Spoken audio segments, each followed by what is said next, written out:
Perpanjangan pembatasan sosial berskala besar tahap 3 di Banjarmasin ini waktunya berbeda dengan PSBB tahap 1 Wan 2. Bila PSBB tahap 1 Wan 2 masa berlakunya selawas 14 hari, tapi PSBB tahap 3 ini mendapat kebijakan hanya berlangsung 10 hari, yaitu mulai dari tanggal 22 hingga 31 Mei 2020 mendatang. Perpanjangan pembatasan sosial berskala besar tahap 3 di Banjarmasin ini waktunya berbeda dengan PSBB tahap 1 Wan 2. Bila PSBB tahap 1 Wan 2 masa berlakunya selawas 14 hari, tapi PSBB tahap 3 ini mendapat kebijakan dari tim gugus tugas percepatan penanganan COVID-19 Banjarmasin hanya berlangsung 10 hari, yaitu mulai dari tanggal 22 hingga 31 Mei 2020 mendatang. Wali Kota Banjarmasin, Ibnu Sina, usai rapat di rumah dinasnya di Jalan Dharma Praja Banjarmasin Timur, malam Jumat 22 Mei 2020 memadahkan pihak gugus tugas melaksanakan rapat evaluasi PSBB kedua. Kemudian diakhiri rapat diperoleh hasil kesepakatan bersama PSBB diperpanjang selawas 10 hari hingga berakhirnya bulan Mei nanti. Alasan menerapkan PSBB tahap 3 selawas 10 hari ini karena mengacu pada status tanggap darurat nasional dari pemerintah pusat yang berakhir pada 30 Mei 2020.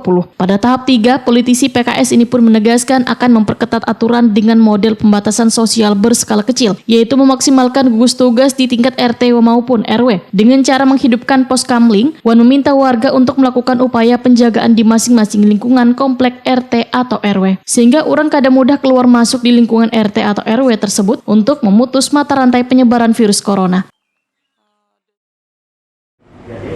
Selama 10 hari ini, kita berharap sejumlah kekurangan dan juga upaya perbaikan akan kita lakukan. Di antaranya adalah memberdayakan RT RW sesuai dengan pasal 18 Perwali. Artinya dalam skala pembatasan sosial berskala besar PSBB akan kita coba upayakan nanti pembatasan sosial berskala kecil atau PSBK di tingkat RT dan RW. Kita himbau masyarakat secara mandiri ya untuk menghidupkan pos kamling, melakukan upaya penjagaan masing-masing lingkungan, komplek, RT, RW, atau sampai pada tingkat yang lebih besar, tingkat kelurahan.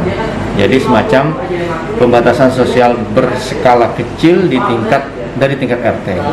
Nah, kami berharap partisipasi masyarakat lebih banyak lagi, sehingga kami juga menghimbau masing-masing komplek bikin aturan bahwa tidak boleh orang bebas keluar masuk dari komplek tersebut, tapi harusnya ada penjagaan, kemudian masing-masing diberdayakan. Nah, kami juga nanti akan sampaikan kepada camat dan lurah 3 pilar Babinsa Babin Kamtibmas agar masyarakat di sekitar kita diberdayakan untuk melakukan upaya pengamanan sendiri wilayahnya.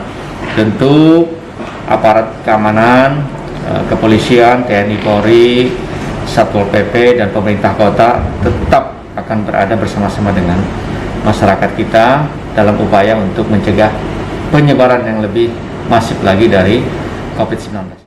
Ibnu Sina berharap tim gugus tugas mampu mengurangi angka kasus virus corona nang wahini terus meningkat dengan melakukan sosialisasi untuk meningkatkan kesadaran warga akan pentingnya bahaya virus corona. Warga pun diminta selalu taat menggunakan masker, protokol kesehatan.